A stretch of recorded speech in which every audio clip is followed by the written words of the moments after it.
We're going to kick this off with Mr. Jay Healey, who is a member of the DEF CON paper approval team. And he is going to talk about some kind of big picture stuff. I think this is going to be a really, really interesting talk. Yes, sir? Go ahead. Oh, okay. Well, I'm going to turn it over to, number two, who has something. Will you introduce the speaker? So introduced. This is Jay. Go ahead, Jay. Crowd. Jay. Hey! All right. I'm hoping this talk isn't going to be as laggy as that video was, but you can't. So, well, good. Welcome. Thanks for getting the joke.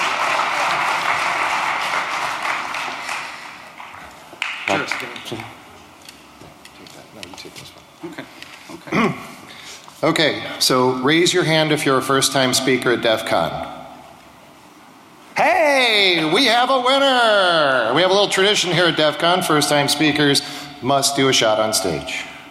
Congratulations. Thank you very much, everyone. Cheers. Cheers.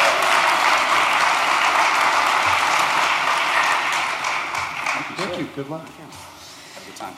And if you want to know how to be a first-time speaker and be on the CFP review board, the answer is no, the dark tangent. So, this is a different kind of talk for DEF CON, and frankly, this is a different track for DEF CON. So yes, this is the party room, and this is the party track. But new track.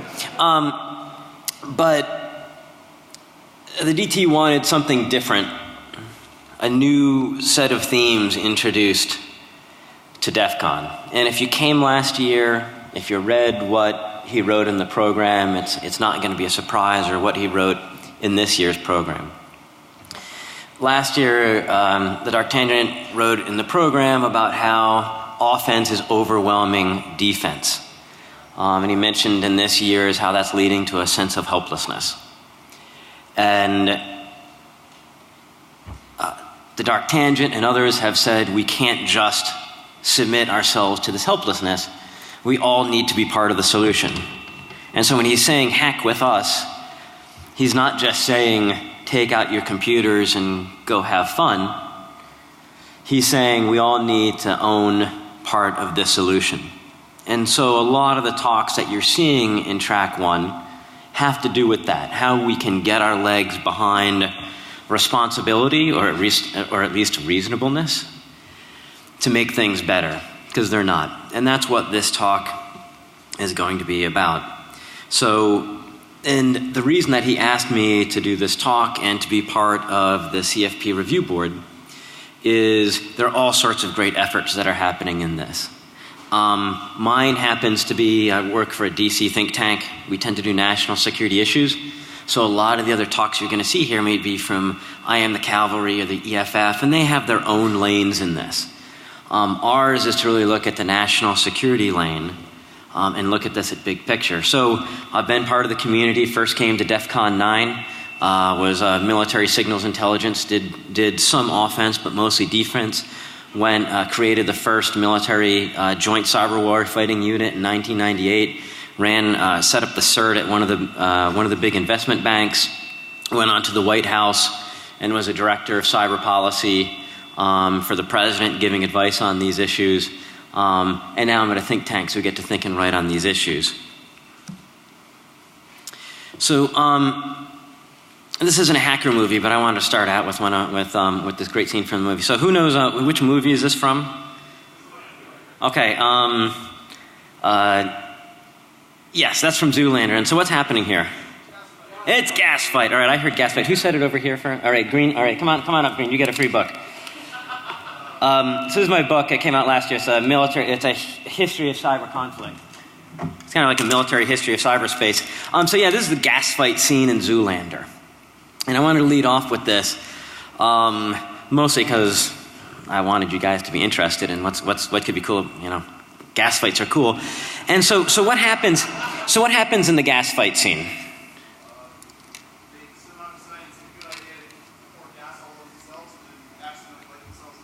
Yeah, so these moron male models, right? My former colleagues, but so they're driving in this convertible, and they decide it's just going to be so much fun splashing one another with gasoline, and they're hosing each other down, and it's funny because you don't play with gasoline, and you know where this is going to end up. You know this is going to end up really freaking badly. And of course, a couple minutes into the scene, one of them takes out glamorously his cigarette, boom, and the whole thing blows up. And you know it's funny because you know what's coming. And what bothers me so much about where we're in this field right now is that all of us know, in this room, at Black Hat before this, in Washington, D.C., at Fort Meade, with Cyber Command and NSA, in Moscow, in Beijing, I think we all know that we're playing with gasoline. That we all know that we are just coating ourselves in gas. And it's not funny, because we know what's going to happen. From the research that we did from this book, I can't find any real proof that anybody's died yet from an online attack. But we know it's coming. And worse, a lot of the people that are busiest spraying with gasoline are the ones that are saying, watch out, because this is going to be dangerous. General Alexander, the Cyber Command folks, and it was funny when the models did it, because they were just going to blow themselves up. But the world is relying on this stuff that we've built, on this internet, on cyberspace. And so the models aren't, the folks involved in the gas fight aren't just burning themselves, they're going to burn all of us. And what I think is very much missed when I talk in Washington, D.C., so it's kind of our job to go around and talk to these Washington, D.C. policymakers, Pentagon, up at Fort Meade, White House, is the debate is all about cyber this, cyber that, cyber the other thing. And I always have to remind folks, the internet is the most transformative thing that's come out of human brains for 650 years, since Gutenberg invented the printing press. All right, I'll grant you electrical power is pretty cool too, but okay, we'll give the internet top 2 or 3, right? The most transformative, innovative technology that we as a human race, all of us together, have done. Because of the printing press, it gave us the Renaissance and the Enlightenment and all of the ideals, the real scientific method, the Declaration of Independence, all of this wonderful art and science and rationality that came out of that. But imagine if 20 years after Gutenberg invented the printing press, it turns out the Pope, the petty princes of Europe, pretty much anybody that cared could know exactly what was being printed, exactly who was printing it, and exactly who they were passing it to. Of course, we can say that that violates privacy, and it's against civil liberties, and we can argue whether it's legal or constitutional. And people will, but I think that might be missing a larger point. If you couldn't rely on that underlying communications mechanism, you probably don't get the Renaissance, and you probably don't get the Enlightenment. You've changed the trajectory of humanity, not for 5 years or 50 years, but for 500. And probably even you've changed the trajectory for humanity from then for every generation that there are humans in the universe. So we know how important the internet is. We know the threats that it's facing. And so what I want to try and get across in this talk, and we hope to get together, bring across in this track, is maybe these threats are more existential than we think.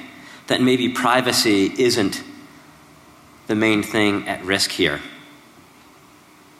So of course, we can argue that we've been pushing too far for national security and spying and the cult of the offense, and that's outweighing privacy and civil liberties.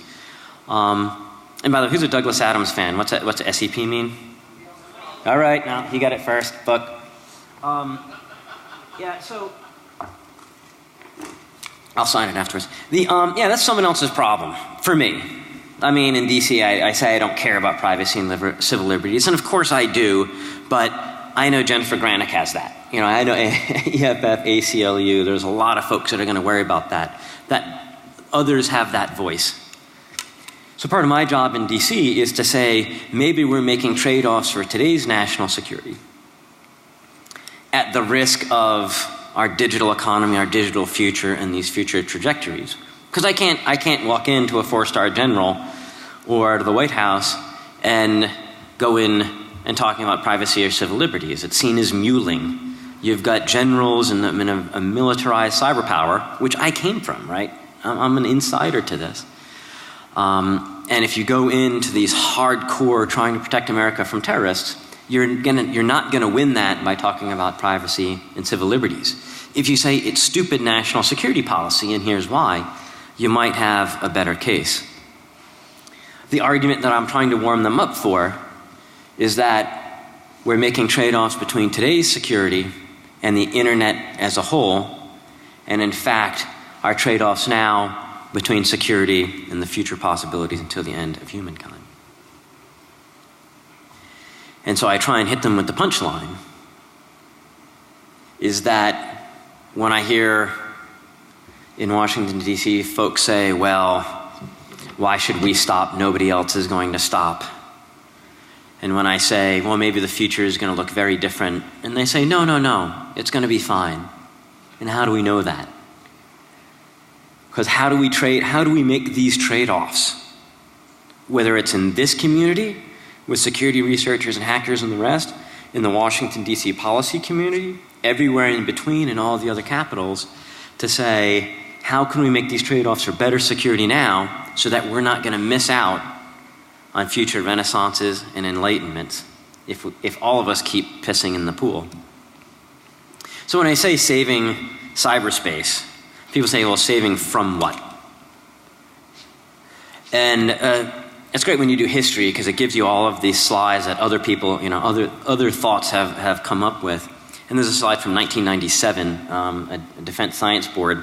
And I love this because this is still kind of, if you go to a threat talk, people are going to be doing this range. You know, you've got your evil hackers who you know you're going to hit but low potential damage, and all the way up to state sponsored. And not that much has changed since 1997. Except maybe who we see as state sponsored. And by the way, for you young ones, that is in fact Saddam Hussein in the upper left. Some of you, if DC 21 was your first one, you might not remember that guy. But also when I'm trying to talk about saving space, it's not just about those kinds of threats. If some of you went to Black Hat and heard Jeff Moss kick off at Black Hat, he asked the group, and he said, how many people think we're going to keep adding complexity to the system? And pretty much everyone raised their hands, and then he asked, how many silly chuckleheads think that that there's going to be some limit to complexity? And I think I was the only one that raised my hand. Because he was asking, do you think we'll just legislate or regulate so that we don't keep adding complexity? And I think, you know, I was in the finance sector. I know from 2008 that if you keep adding complexity to the system and you don't understand it, it can all come crashing down. And what we might end up with, a future that looks very different. So one of the things that I want to leave this audience with is be thinking about those discontinuities. That the future might look very, very different for good or for ill. And Dan Geer, who's one of my favorite folks, he passes gas and my IQ goes up by like 5 points. He has this quote on the left, which I really love. As society becomes more technologic, even the mundane comes to depend on distant digital perfection. So think about it, at the same time where we're connecting everything to the internet is exactly the moment in time when we're most worried about the offense running away. And so we need to be thinking about those longer trends. One of my favorite quotes when I did the book, which by the way, I think they have in the bookstore, called The Fierce Domain, fine, is this one. Few if any contemporary security controls can stop a dedicated red team. We know that. You're going to be hearing that all the time. We've been hearing that everywhere. This quote is from 1979. A guy named Lieutenant Colonel Roger Shell, United States Air Force. He was the father of the Rainbow series of manuals, the red book, the orange book, the blue book. 1979. So what he was essentially saying is the attackers had the advantage. The offense has had the advantage over the defense since 1979. Since before DEF CON, since before there was really an internet. Certainly before web.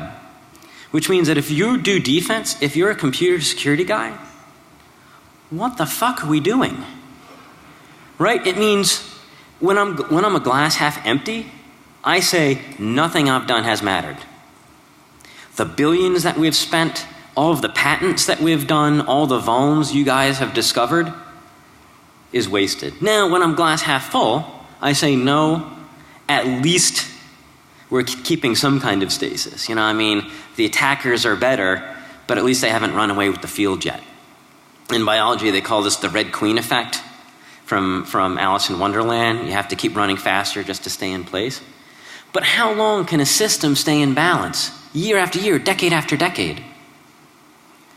With one side having a persistent and growing advantage, and that system can stay in balance. At some point, you have to start thinking that this can change. So look, I'm a military guy. I learned a lot of military history, and it doesn't have to stay that way, right? That one side has the advantage. All the time in human conflict, since we first started to pick up stone and stick against each other, the balance between offense and defense changes all of the time. Except nuclear and maybe space. Right, Napoleonic cavalry and the offense would have the advantage till they met massed rifle fire and machine guns, and then that got blitzkrieged, and it goes back and forth all the time. So we can imagine that this can change. We can imagine that we can flip this so that the defenders have the advantage. So where there is good news. We know that security is getting better. We know that there are some places that we are starting to make a difference.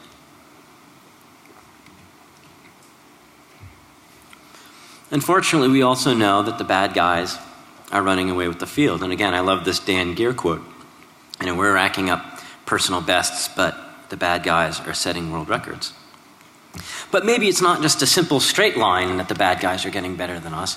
Maybe they're getting better exponentially than we are. And I've heard some people make that case. So where do we hit that tipping point? When there's more predators than prey. Especially when it turns out governments seem to be busier trying to be the most efficient and voracious predators rather than protecting the rest of us from being prey. So we hear a lot of moaning in Washington, D.C. nowadays about how it's a Wild West. But the Wild West isn't the worst of things. Frankly, I think the government likes that it's a Wild West because they've got the best posse. Things worse than Wild West.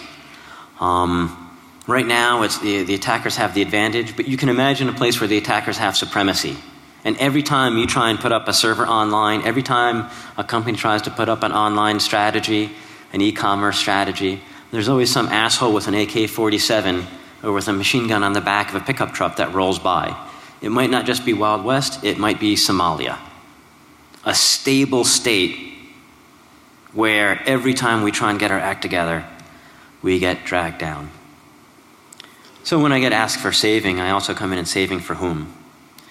Because when we talk about security, there's no time horizon to it, right? Most of us do incident response. Our time horizon is, how the hell am I going to get the server back online? How am I going to do these forensics? We live on a timeline of at best a couple hours, a couple days, a couple of weeks ahead. But I'm trying, especially in DC, to try and say, no, we need a sustainable cyberspace, internet. We need to make sure that it's not going to just be there for us in 2014, but if we want our kids and grandkids and their grandkids to have a free internet, an open internet, a resilient internet, an awesome internet, we need to start thinking down. So that fits in the stuff I'm talking about, that fits in the things of privacy, that fits in with I Am the Cavalry. There's a lot of good efforts to try and add that time horizon. Because when I think for our parents' generation or our grandparents' generation, or some of you in the back, maybe your great-grandparents' generation, they thought the natural direction of technology was that we were going to be having jetpacks, we were going to be doing vacations on the moon or Mars. Because why wouldn't we? That's the natural direction that the technology is taking us. So of course we are going to have those things in a couple of decades. And it reminds me of e-voting. In the mid-90s, there were a lot of folks that said, oh, electronic voting, internet voting, that's going to happen. It's going to give us a new, richer democracy. Where is it?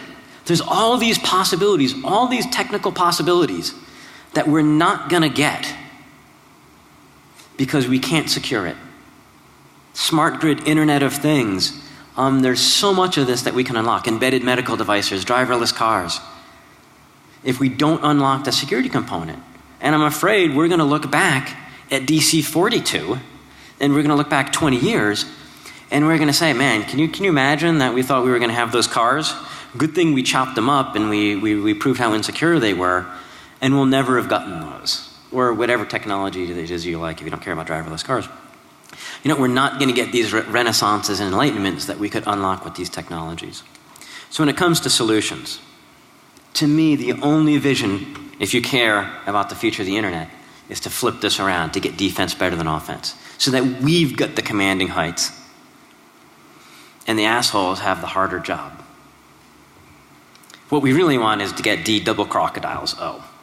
You know, the defense isn't just better, it's superior, and we've got the supremacy. So I'll talk about how I'm helping in some of my programs, but first I want to talk about how you guys might be able to help. First, you've got to believe that it's possible. In Washington, D.C., I come across very few people that think that the defense can ever get better than the offense. They've given up hope. And the DT wrote in this year's program, if we accept defense is futile because offense always wins, then we all stop trying as hard. And I can see this very much in Washington, D.C. If we don't think that defense can get better, then there's no reason for us to restrain our own offense. We might as well be the biggest, baddest player in government because everybody else is going to do and we've got nothing to lose. So you have to care and think that you've got something that can contribute to this, and especially joining. Your time, your brain, your patience. And I'll talk about each one of those. Your time, there's so many great groups that are out there, whether that's EFF, whether that's I Am the Cavalry, that's trying to get out and saying, we as security researchers haven't done everything, you know, we can't just keep releasing this stuff knowing that it's not going to get fixed correctly. We have to start feeling some ownership over the results. And the DT talks about that in this year's program also. Or dedicating your time to so many of the great volunteer efforts. You know, join Jericho and the open source vulnerability database, join so many other open source efforts. You know, we might not have had to go through Heartbleed if we would have had more time, volunteers, money involved in a lot of the open source projects that are out there. The world is pretty much depending on us to get this stuff straight, and we have to feel some ownership for that. Patience, especially if you're a vuln researcher. We know the first time you go to a company and say, I found a vuln, they might just brush you off.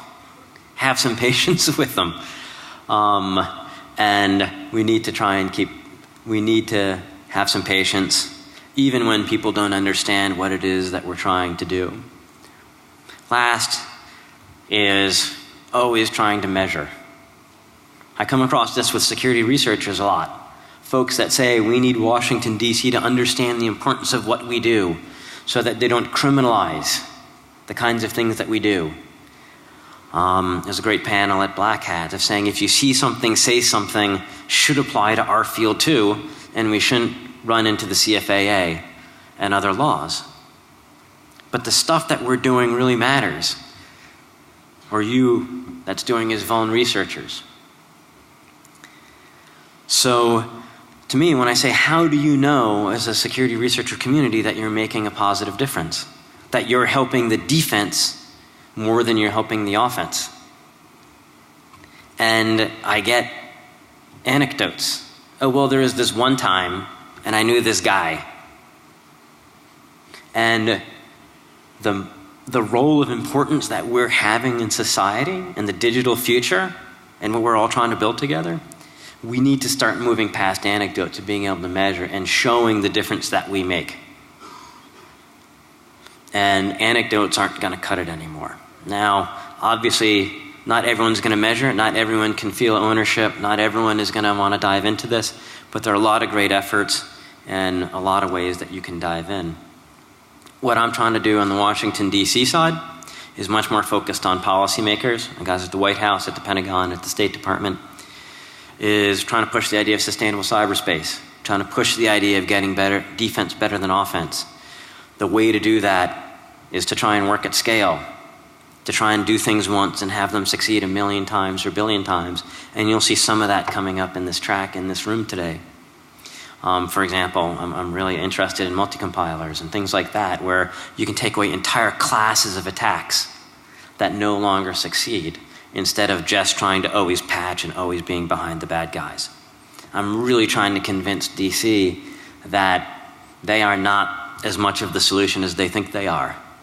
That there's 9 players on the ball field, and we don't need one general running around everywhere yelling, I got it, I got it, I got it. That there are many of us that can be close to the ball and can make the play. If they're allowed to, if they're allowed to, maybe they can't see the ball well enough, maybe they need a better glove, maybe they need to be reminded that they're even on the field to begin with. That's how I was when I was playing baseball as a kid. But pushing this as a private sector centric approach. That's not to saying that the private sector doesn't have its own problems, but I'm tired of always hearing in Washington, D.C. that the private sector is the problem. Last, I'm trying to push hard in D.C. for a single strategy. Right now in Washington, D.C., we have 3 strategies for the internet. The State Department talks all about internet freedom. They get involved with ICANN and some of those issues. You've got Department of Commerce that gets involved, saying good broadband strategy. You know, they own the, still vaguely own the ICANN relationship, resilience, and they're focused in on those issues. And of course, you've got the military and the espionage. And you know what it's like. If you've got 3 different strategies in your life, it's tough when you have competing priorities. And our leadership in DC needs to understand that right now, whenever there's a competition between these priorities, it's been the military and the espionage priorities that tend to be winning out right now. They've got the most money, they've got, frankly, the most competence, they've got the best lawyers that are always willing to get to yes, they've got the least bureaucratic friction. So we need to change that around. I'm going to try and help write that, and the tagline is going to be prosperity first and foremost, of thinking about how can we make sure the internet is going to be there. So I do think disruptive technology has a place. This is a point I made more at Black Hat or RSA than I would here, because we've got too many vendors that have a new box, a new script, a new software for a particular solution, and we keep just adding complexity on top of the complexity. It's a shell game. So disruptive technologies can work, but really they have to be the kind of technology that works at scale. Thank you very much.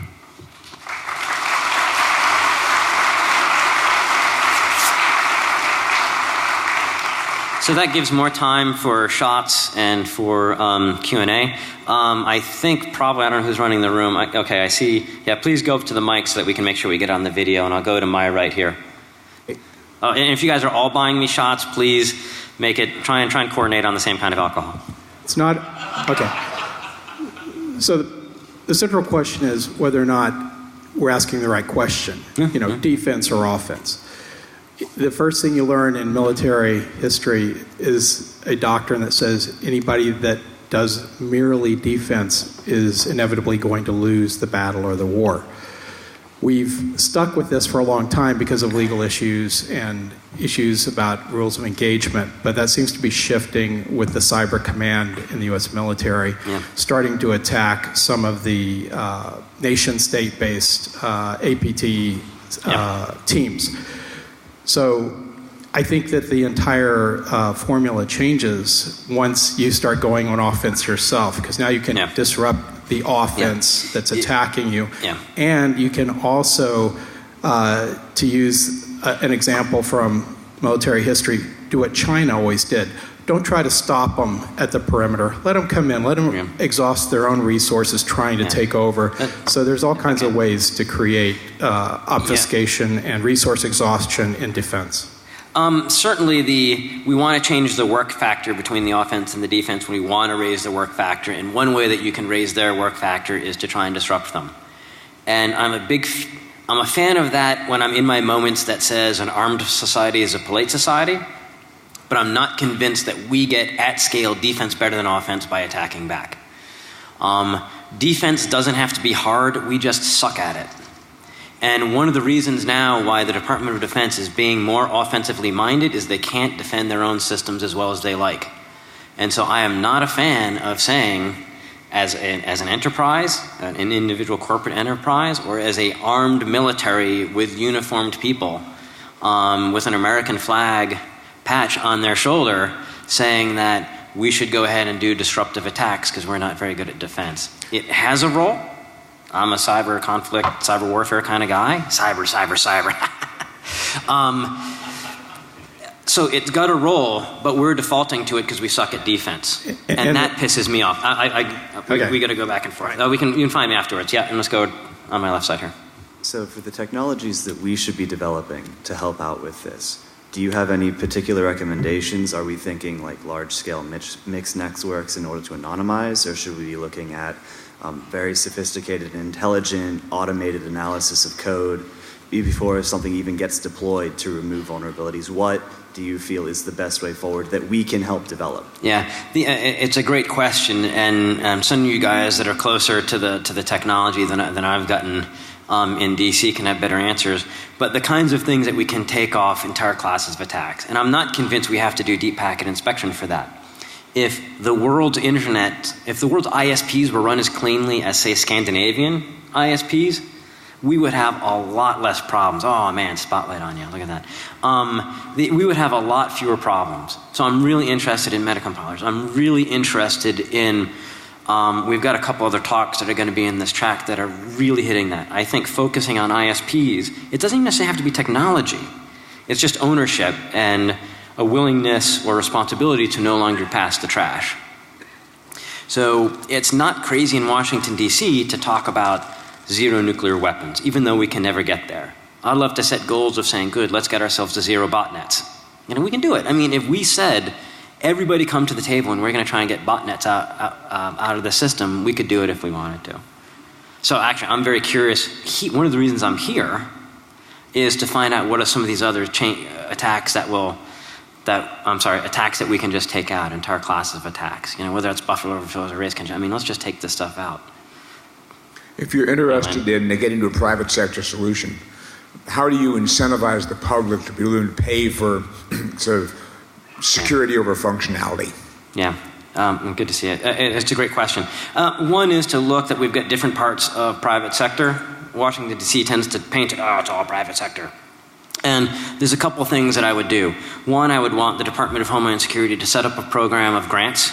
You could take $10 million to look at groups like open source vulnerability database that Jericho's doing, NSPSec, these groups that are actually on the ball field and making the plays, and they're making do with, $10,000 a year. So one, let's find out who's playing on the field, who's close to the ball, help them out. Two, this is more of an answer for Black Hat than for here. If I were DHS in the White House, I would be going and convincing Warren Buffett and institutional shareholders like CalPERS. These people that are shareholders in the companies that are making these bad risk decisions. We still see Washington, D.C. say, we have to go convince these system administrators or these chief information security officers to do the right thing. Screw that. In American-style capitalism, it's the shareholders at the end of the day that are holding the risk because they own the company. The board directors are representing them. So I say, don't let the government try and convince these board directors. Go to the shareholders. Before Y2K, CalPERS, the California Pension Retirement System, $250 billion, went to all of their companies and said, how are you getting ready for Y2K? Let's get them to do that. Let's get Warren Buffett out there and say, I'm never going to invest in a company unless I know that they're getting cybersecurity right. So we've got a couple other ideas that we can incentivize using the processes. And we've got some other ideas we can talk about later. Jay, thanks very much. Thanks, Odd. Hi. Earlier you said that when you tell the military to obey the laws of the United States, it's seen as muling. And in your response right there, you just said that the shareholders of a corporation should hold the directors responsible and do what they do. Yeah. So what good is all of your policy and talking if the United States military will not obey the laws that exist? Yeah. Aren't your words just weak? Aren't you just I'm not saying we're coming a lot from of dust and of nothing if Clapper and Alexander lie to Congress, lie to the court, and lie to us? I mean, shouldn't we start with accountability at the top instead of, just creating a bunch of tracks in the desert? It's a mix. I'm not saying, all of us, from whatever angle we're trying to take this, have the deck stacked against us. So I'm not saying I'm coming in with the strongest argument. I'm coming with an argument that is more likely to win in Washington, D.C. So I came out probably a year ago now and said General Alexander should be forced to retire early. We need to separate NSA, at least the leadership of NSA and Cyber Command. As a start, we've got to start from that. And it ended up that the president made other decisions on that. But when I came out with that piece, I had people all over Washington, D.C. saying, you can't use my name with this, but good job. Don't tell anyone I said this. So there is a groundswell of folks that say we have been going in this direction and it's not necessarily the right direction. Folks that say, I've talked to 4-star generals that have said how we got where we are was like a French pointillist painter, like George Seurat, the guys that make the little dots on the canvas. And we never stepped back to look at the painting that we were actually making, and especially the way others saw it. So I'm not saying we're going to have an easy time, but there's a lot of folks that believe the way that I do in Washington, D.C. that think we're badly off track. And so part of my job, and frankly part of the Dark Tangent's job, he's a senior fellow associated with my program, and we're out trying to help make this case. So we'll try, and we'll tell you next year how we're doing. Alexander and Clapper should be in jail. Liberalization, but how do we take the example of Switzerland as a nation state using defense greater than offense in history and cure the apathy and ignorance of the average person, not just DEF CON attendees, to use that model to become a cleaner and better internet? Yeah, no, I really like that. That hadn't come up before. Switzerland has made themselves undevourable. Great chocolate, but But it's what we're getting at. I love this section. You guys are like mine. You're laughing at every damn joke. They're absolutely, between a mixture of terrain, doctrine, weaponry, of saying we are too difficult to target. Now, individual companies have been able to do that in the internet, of saying we're too tough, just look somewhere else, you're not going to get in here. That doesn't work quite so well as it used to. I love that as a model. So how can we take that redoubt and see if we can make that work at scale? It seems like a combination of apathy and ignorance, right? and you got to cure both. Yeah. All right. There's a saying that if a predator is too successful in the short term, he's going to starve to death in the long term. Really interesting. I'm wondering whether that concept has been part of your research when you're evaluating what the tipping point is going to be. Is there really going to be a tipping point, or after a certain point, is it just going to come into equilibrium? Yeah, I think the resource depletion, because that's what happens. The predators get too voracious, there's resource depletion, and it affects the entire ecosystem. Unfortunately, we're the ecosystem, right? So that's what I'm worried about at the end of the day, isn't that they're going to exhaust each other, but they're going to eat our servers out of existence. And I was talking to one of the 4-star generals, and they said, Jay, I get it. I understand that when if I'm fighting a naval battle or an air battle, I'm not going to have civilian ships or civilian aircraft sail or fly through my battle zone. I get this is different. And I always say to them, I'm sorry, that's the wrong analogy. You are sailing or flying through an internet that we built, that companies built using their own money, right? They're not sailing or flying through your battlefield. You're sailing in our, in the sea that we built. And that's what's going to get that resource depletion. But it's a great example, and I'd be interested in thinking some more about that, and what that might look like.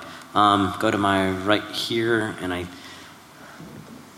So here at DEF CON, you have an army willing and able to implement technical solutions to this problem.